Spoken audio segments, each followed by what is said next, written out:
Magsitayo po ang lahat at sama-sama nating awitin ang pambungad na awit.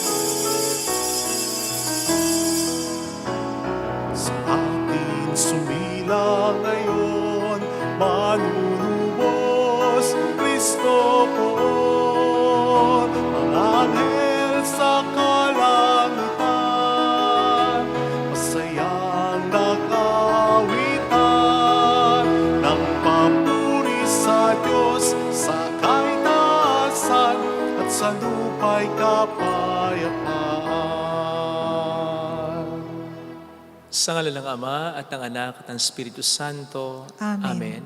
Sumainyo ang Panginoon. At sumayo rin. Kaisa ng ating inang simbahan, ipagdiwang din po natin ang kapistahan ni Santo Tomas Becket, isang obispo at martir na nag-alay ng kanyang buhay para kay Kristo. Upang tayo maging marapat sa banal na pagdiriwang na ito sa oktaba pa rin ng Pasko, halina't magsisimula sa ating mga kasalanan. Inaamin ko sa makapangyarihang Diyos at sa iyo, mga kapatid, na lubha akong nagkasala sa isip, sa salita at sa gawa, at sa aking pagkukulang. Kaya'y sinasamo ko sa mahal na Birheng Maria, sa lahat ng mga anghel at mga banal, at sa inyo, mga kapatid, na ako'y panalangin sa Panginoong ating Diyos. Kaawaan tayo na mapagmahal na Diyos, patawarin sa ating mga sala, at patnubayan hanggang sa buhay na walang hanggan. Amen. Panginoon, kaawaan mo kami. Panginoon, kaawaan mo kami. Kristo, kaawaan mo kami. Kristo, kaawaan mo kami. Panginoon, kaawaan mo kami. Panginoon, kaawaan mo kami.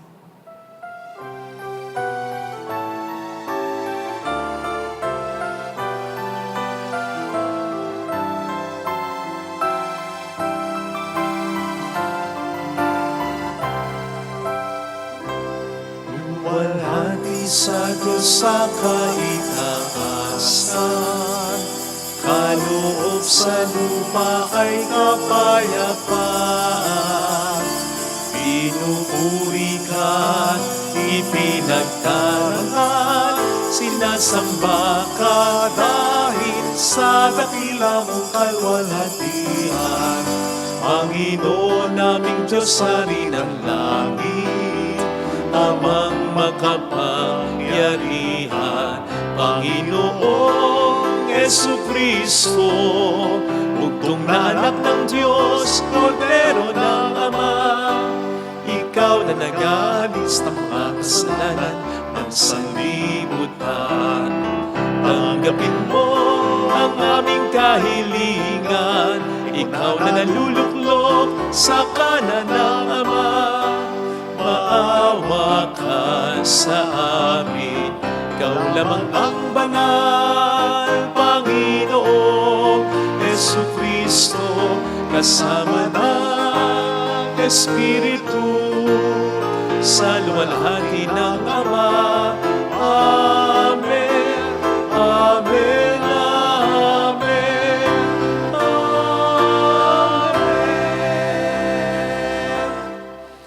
Iyuko natin ang ating ulo, ibulong sa Panginoon ang ating intensyon. Sama ng intensyon ng mga nagpapamisa, ng mga kasama natin sa misa, ang mga may sakit, ang mga tumutulong sa atin. Manalangin tayo. Ama naming makapangyarihan, ikinawat mo sa martir na si Santo Tomas ang dakilang pagkakataong maghandog ng buhay para sa katarungan. Pagkaloob mo pakundangan sa kaniyang pagdalangin, na alang-alang kay Kristo ay aming talikdan ang buhay namin upang ito ay aming makamtan sa iyong piling sa pamamagitan ni Jesucristo asamang Espiritu Santo magpasa walang hanggan. Amen. Magsiupo ang lahat. Ang salita ng Diyos mula sa unang sulat ni Apostol San Juan. Minamahal kong mga kapatid, nakatitiyak tayong nakikilala natin ang Diyos kung sinusunod natin ang kanyang mga utos. Ang nagsasabing, nakikilala ko siya, ngunit sumusuway naman sa kanyang mga utos ay sinungaling at wala sa kanya ang katotohanan. Ngunit, ang tumutupad sa salita ng Diyos ay umiibig sa kanya ng wagas. Ganito natin malalamang tayo'y nasa kanya. Ang nagsasabing nananatili siya sa Diyos ay dapat mamuhay tulad ng pagkapamuhay ni Jesucristo. Mga minamahal, hindi isang bagong utos ang isinusulat ko sa inyo, kundi ang dating utos na nasa inyo na sa simula pa. Ito'y ang salitang narinig na ninyo. Gayunman, maituturing na isang bagong utos ang isinusulat ko sa inyo. Bago, sapagkat napapawi na ng kadiliman at lumiliwanag na ang tunay na ilaw. Ang katotohanan nito'y nasaksihan sa buhay ni Kristo at nakikita rin sa atin. Ang nagsasabing siya'y nasa liwanag, ngunit napupuot sa kanyang kapatid ay nasa kadiliman pa. Ang umiibig sa kanyang kapatid ay nananatili sa liwanag at walang panganib na mabulid siya sa kasalanan. Ngunit ang napupuot sa kanyang kapatid ay nasa kadiliman pa. Lumalakad siya sa kadiliman at hindi nalalaman ang kanyang patutunguhan sapagkat binulag siya ng kadiliman.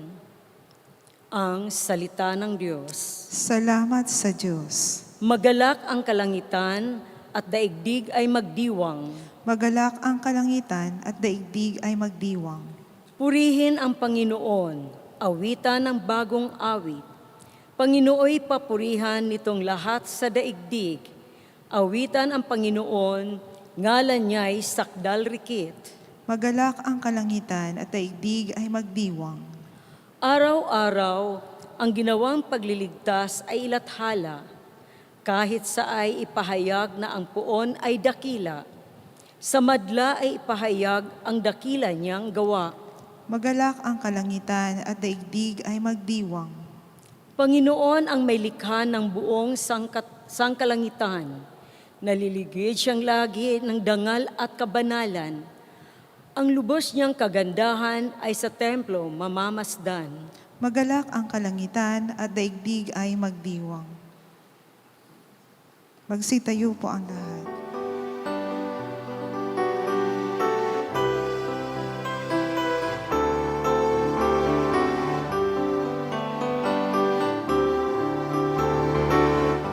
Alleluia, alleluia, alleluia, alleluia, alleluia, alleluia, alleluia.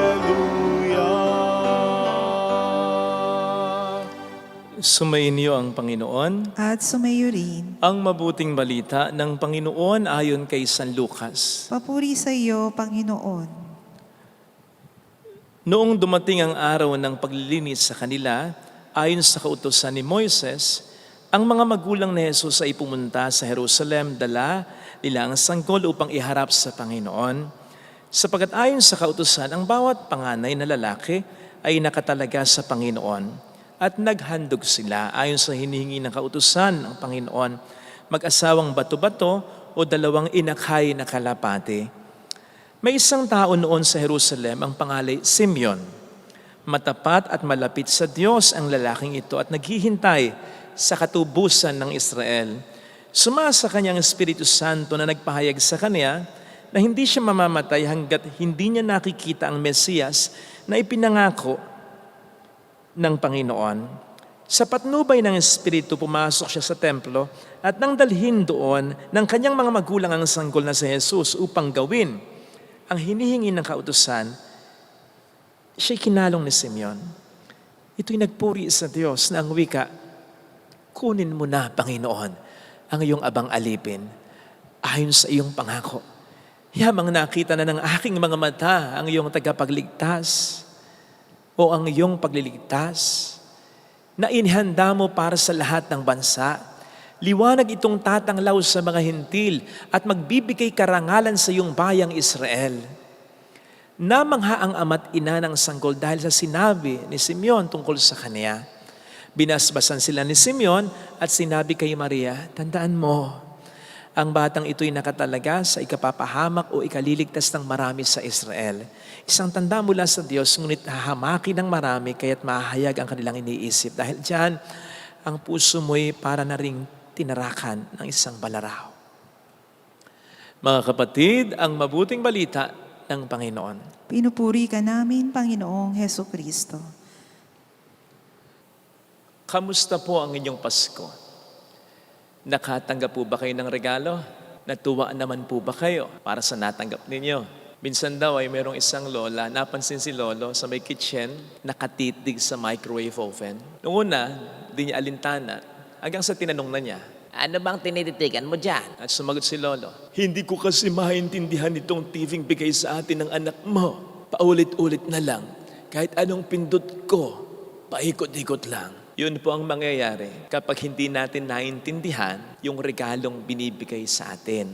Pupwedeng maging mali ang appreciation natin o pupwedeng hindi na lang natin pahalagahan o pansinin. Mga kapatid, may bigayan ng regalo ngayong Pasko sapagkat mayroon tayong Diyos na unang nagbigay ng regalo. Ang regalong siya mismo para sa kaligtasan ng tao. Hindi ito ka-level ng ibang mga regalong hinihingi at hinahangad natin tuwing Pasko. Hindi ito ka-level ng pera, gaano man kahalaga ang pera. Hindi ito ka-level ng ating pamilya, gaano man ito kasaya. Hindi ito ka-level ng kapayapaang hinahangad natin, gaano man ka-peaceful pa yan. Hindi ito ka-level ng pagmamahal na hinahangad natin, gaano man kabusilak yan. Hindi ito ka-level ng buhay natin. Pagsamasamahin naman ang buhay sa mundong ito dahil ang regalo ng Diyos noong unang Pasko ay ang Diyos mismo, ang sarili niya mismo, ang Diyos na nagbigay ng kaligtasan para sa lahat ng mga blessings na ito. Kung hindi nagkatawang tao ang Diyos na si Kristo, ang pera ay mawawala ng halaga, pati na ang pamilya, ang kapayapaan, ang pagmamahalan, at kahit na anumang buhay sa mundong ito kung wala ang regalo ni Kristo. Ang tanong, na-appreciate po ba natin ang regalong ito? Narinig po natin sa ating ebanghelyo ngayon ang appreciation ni Simeon sa regalong ito.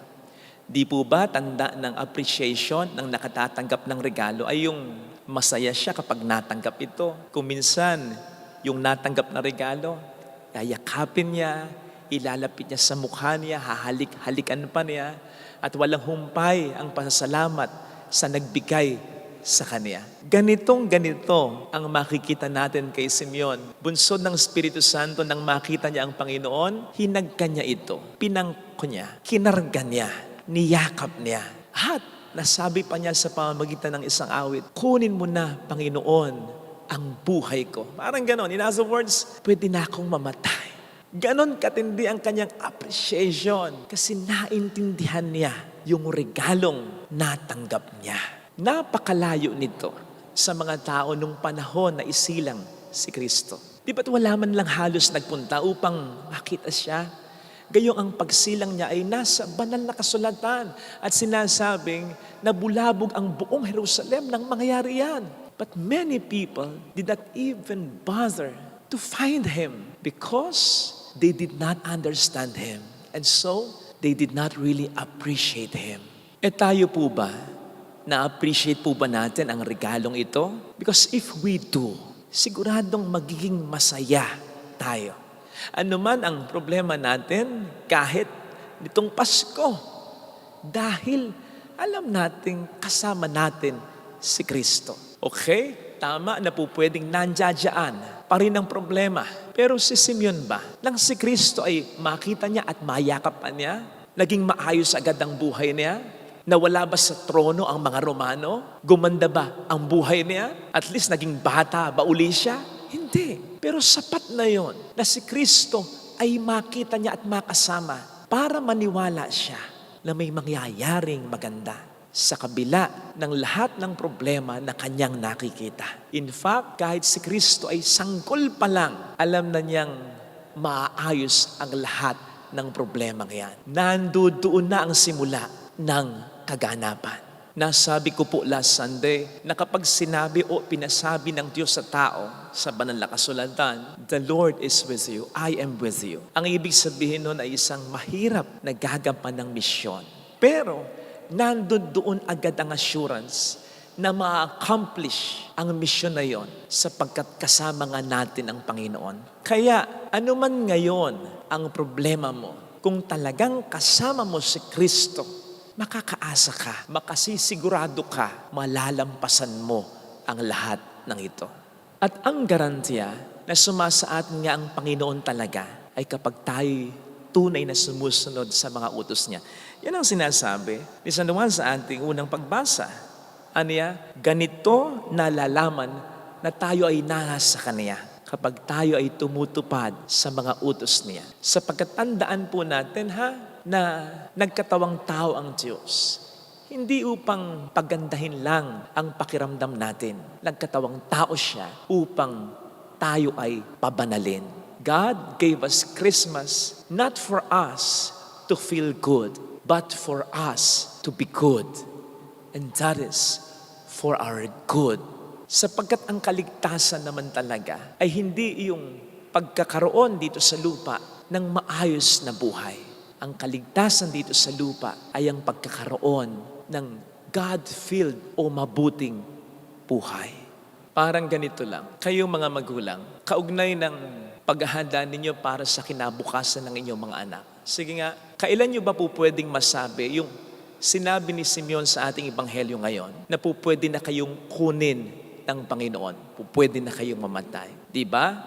Usually, kapag sa tansya ninyo ay nabigyan nyo na ng maayos na buhay ang inyong mga anak. And that is equivalent to saying na ipag-ipon nyo na sila, na ipagpundar nyo na sila ng bahay, ng lupa, may ipamamana na kayo sa kanila, stable na ang negosyo, ang trabaho nila. Okay po yan na maiayos ninyo ang kanilang buhay. Pero sana napabuti rin ninyo ang kanilang buhay. That is, sa tulong ninyo ay nagkaroon sila ng malalim na relasyon sa Diyos. Takot sa Diyos, respeto sa kapwa, naging mabuting tao na sila, magalang, mababang loob, hindi mayabang, mapagkakatiwalaan, marunong tumanaw ng utang na loob, tumutulong, may malasakit.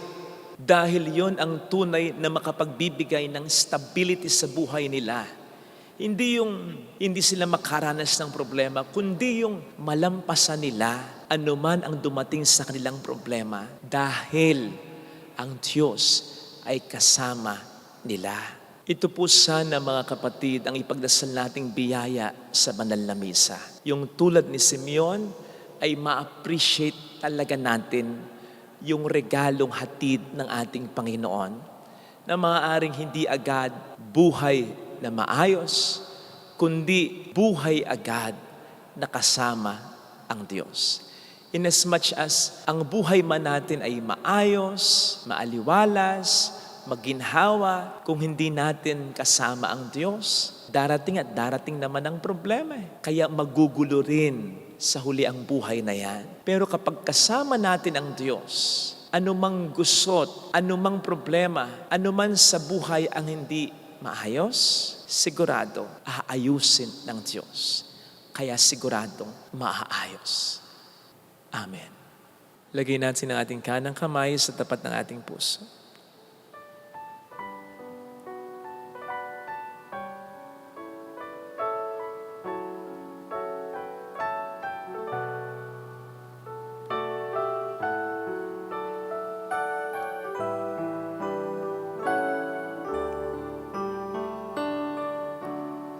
Alam kong may magagawa ang Diyos. ang Diyos. Alam kong may magagawa ang Diyos.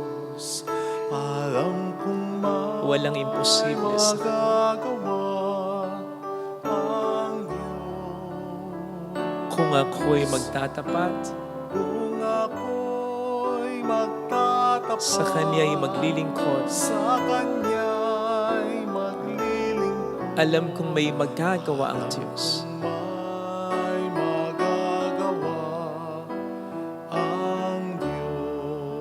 Alam kong diringgin ng Diyos ang samo Kung diringgin ng Diyos sapagkat mahal niya. samo ko, Alam kong diringgin ng Diyos ang samo alam kong diringgin ng Diyos ang samo ko. kung ako'y magtatapat, Kung ako'y magtatapat sa Kanya'y maglilingkod. sa Kanya'y maglilingkod, Alam kong diringgin ng Diyos ang samo ko. diringgin ng Diyos Pikit natin ang ating mga mata. samo ko.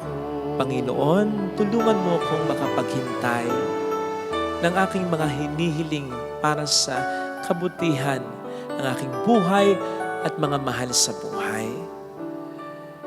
Pasensya na kung may mga pagkakataong naiinip ako. Nagtatanong ako, kinu-question ko ang kalooban mo. Minsan may sumbat pa ako na nagdarasal naman ako, nagpapakabuting tao naman ako. Sana maniwala ako ang kaligtasan ay gumugulong, nangyayari na maaaring hindi ko pa nararanasang lubusan pero ang mga binhi ay nandiyan na. Unti-unti tumutubo na. Hallelujah! Purihin ng Diyos. Hallelujah! Hallelujah. Pasalamatan siya ay muling babalik sa atin.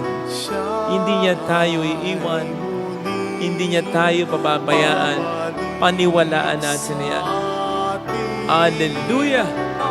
Purihin ang Diyos. Hallelujah! Sa takdang panahon ay babalik ang Panginoon upang tayo ay kunin tapat siya sa Kanyang mga pangako sa atin. Sabihin mo sa sarili mo, mayroong magandang mangyayari sa iyo. Mayroon Higit pa sa inaasahan mo, sapagkat mahal ka ng Diyos, yan ang pakatandaan. Kung lalapit ka kay Jesus, hindi nagkatawang tao ang Diyos para pagandahin ang pakiramdam natin. Nagkatawang tao siya upang iligtas tayo sa mga kasalanang umaalipin sa atin. Kung lalapit kay Jesus, kung lalapit kay Jesus. Papuri sa Ama at sa Anak sa Espiritu Santo. Kapara ng sa ng una, ngayon magpakailanman, magpasawalang hanggan. Amen.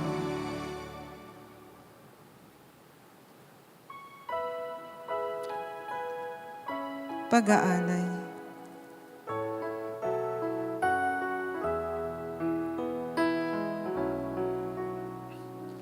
alay namin sa Paskong dumating, pagkakaisa, pagmamahal at kabanalang taglay. Dalangin namin manatili kami tapat sa pag-ibig na bigay mo sa amin. Itong alak at tinapay, mga bungang alay, halo ng pawis at biyaya ng langit. Sa aming pag-ibig sa kapwang kapatid,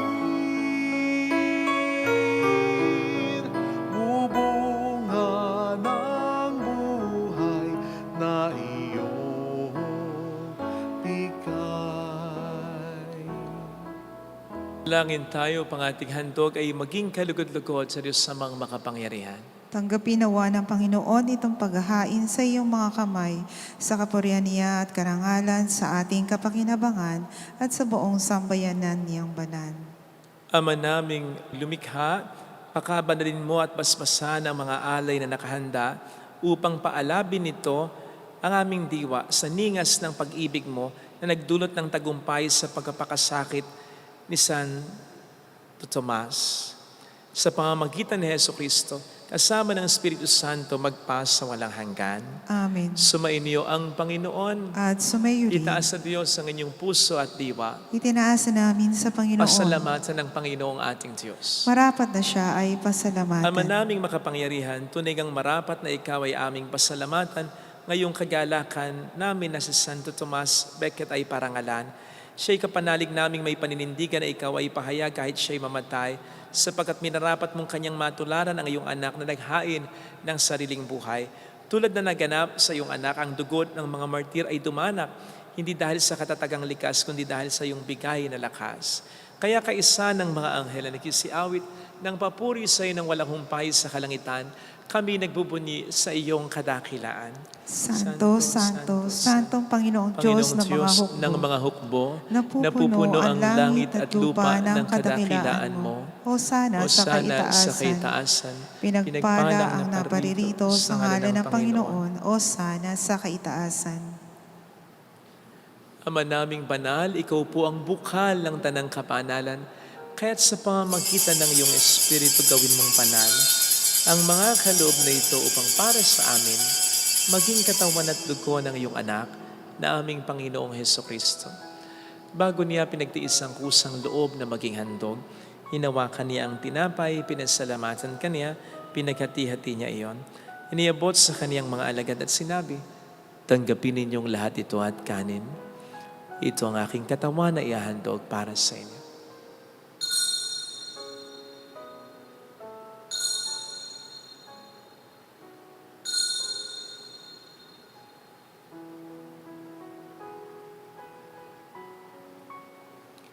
Gayun din naman ang matapos ang hapunan, hinawakan niya ang kalis, muli kaniyang pinasalamatan. Iniabot niya ang kalis sa kaniyang mga alagad at sinabi, "Tanggapin ninyong lahat ito at inumin. Ito ang kalis ng aking dugo ng bago at walang hanggang tipan. Ang aking dugo na ibubuhos para sa inyo at para sa lahat. Sa ikapagpapatawad ng mga kasalanan, gawin niyo ito sa pag-alala sa akin."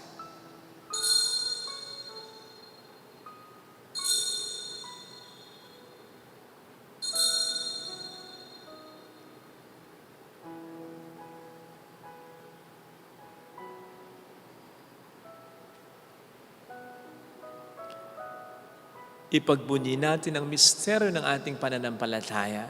Si Kristo'y namatay, si Kristo'y nabuhay, si Kristo'y babalik sa wakas ng panahon. Ama, ginagawa namin ngayon ang pag-alaala sa pagkamatay at muling pagkabuhay ng iyong anak, kaya nialay namin sa iyong tinapay ng buhay at ang kalis ng kaligtasan. Kami po ay nagpapasalamat dahil kami iyong minarapat at tumayo sa harap mo para maglingkod sa iyo. Isinasamo namin kami na magsasalo sa katawan at dugo ni Kristo ay mabuklod sa pagkakaisa sa pamamagitan ng Espiritu Santo. Ama, lingapin mo ang iyong simbahang laganap sa buong daigdig. Puspusin mo kami sa pag-ibig. Kaisa ni Francisco na aming Papa, ni Dennis na aming Obispo at ang Tanang Kaparian. Alalahanin mo mga kapatid naming nahimlay nang may pag-asang sila'y muling mabubuhay, lalo ng aming mga ipagdarasal. Saglit nating alalahanin, ipagdasal ang ating mga minamahal na yumao. Kaawaan mo sila at patuloyin sa iyong kaliwanagan. Kaawaan mo at pagkingtapatin kaming lahat na makasalo sa iyong buhay na walang wakas. Kaisa ang mahal na birhen ng Lasal at ang ina ng Diyos. Isanuse ang kabiyak ng kanyang puso lahat ng mga banal na namuhay dito sa daigdig na kalugod-lugod sa iyo. May pagdiwang naman namin ang pagupuri sa ikararangal mo sa pamamagitan ng iyong anak at aming Panginoong Hesukristo. Sa pamamagitan ni Kristo kasama niya at sa Kanya, ang lahat ng parangal, papuri ay sa iyo, Diyos Amang makapangyarihan, kasama ang Espiritu Santo magpas sa walang hanggan. Amen. Amen. Tumawag tayo sa ating Ama.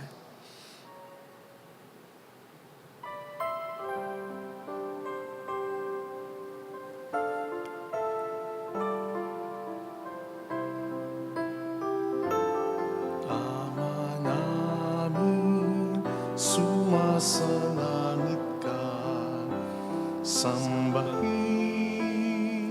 ang ngalan mo, mapasa amin ang kaharian mo, sundin ang loob mo dito sa lupa para ng sa langit. Bigyan mo kami ngayon ng aming kakanin sa araw-araw, at patawarin mo kami sa aming mga sala, para na pagpapatawad namin sa nagkakasala sa amin, at huwag mo kami ipahintulot sa tukso, at ihadya mo kami sa lahat ng masama. Iniling namin kami adya sa lahat ng masama, pagkalooban ng kapayapaan araw-araw, iligtas sa kasalanan sa kapahamakan sa mga seryosong karamdaman. Samantalang aming pinaghahandaan ang dakilang araw ng pagpapahayag ng tagapagligtas namin sa Heso Kristo. Sapagkat sa iyo ang kaharian, ang kapangyarihan, at ang kapurihan, magpakailanman. Amen. Panginoong Heso Kristo, sinabi mo noon, sinasabi mo rin sa amin ngayon, kapayapaan ang iniiwan ko sa inyo, aking kapayapaan ang binibigay ko. Tunghayin mo ang aming pananampalataya, wag ang aming pagkakasala. Pagkalooban mo kami ng kapayapaan at pagkakaisa sa iyong kalooban, kasama ang Espiritu Santo magpas sa walang hanggan. Amen. Ang kapayapaan ng Panginoon ay sumainyo nawang lahat. At sumayo rin. Magbigayan tayo ng kapayapaan sa isa't isa. Peace be. Kordero ng Diyos Na nag-aalis ng mga kasalanan ng sanlibutan, maawa ka sa amin. Kordero ng Diyos na nag-aalis ng mga kasalanan ng sanlibutan, maawa ka sa amin. Kordero ng Diyos na nag-aalis ng mga kasalanan ng sanlibutan, ipagkaloob mo sa amin ang kapayapaan.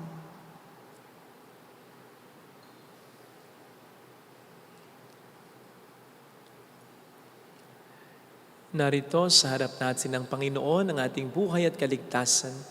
Mapalad tayong inaanehan. Panginoon, hindi ako karapat-dapat na magpatuloy sa iyo, ngunit sa isang salita mo lamang ay gagaling na ako.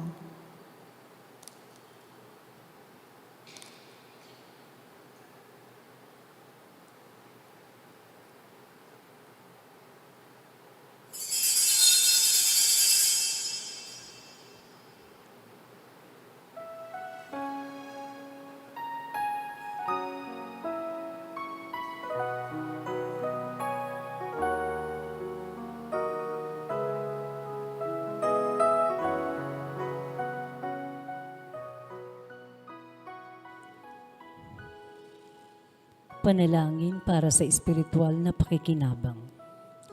Panginoong Hesus, ako ay naniniwala na ikaw ay nasa kabanal-banalang sakramento. Iniibig kita ng higit sa lahat at ninanasa kong tanggapin ka sa aking kaluluwa. Sapagkat sa mga sandaling ito, hindi kita matatanggap sa sakramento.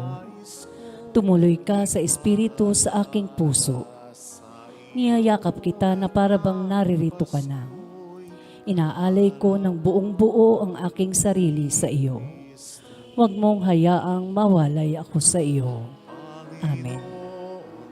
Maligayang bati sa'yo, handog ko ang aking puso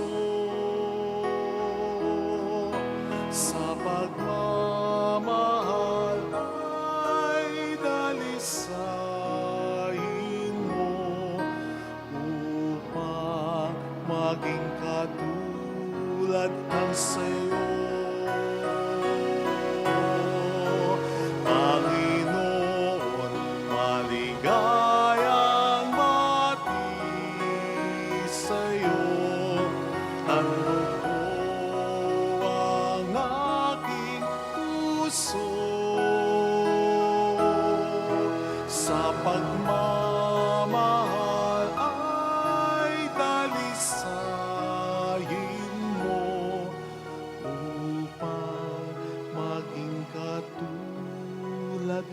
sa'yo.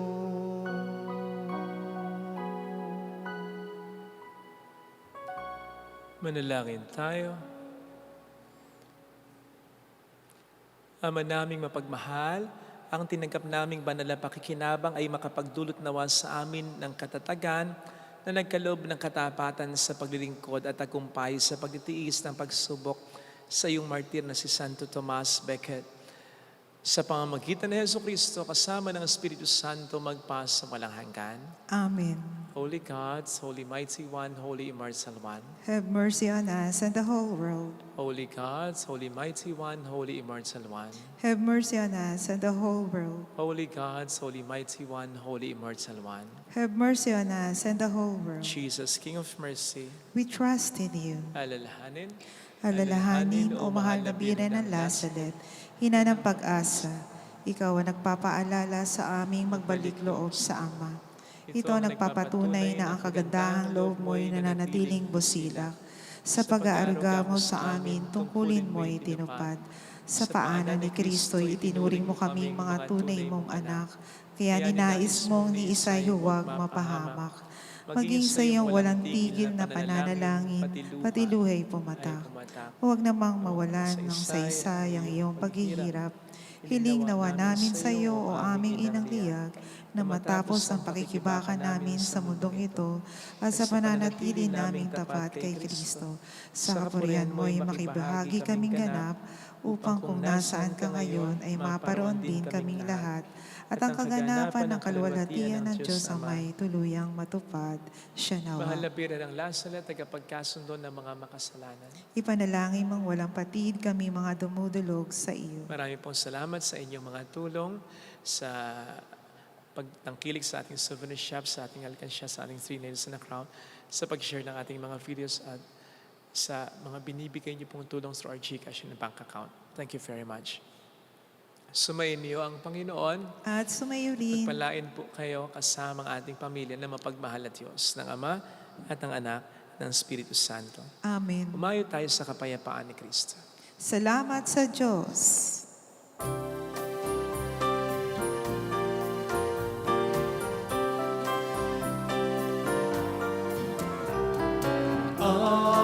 Amin.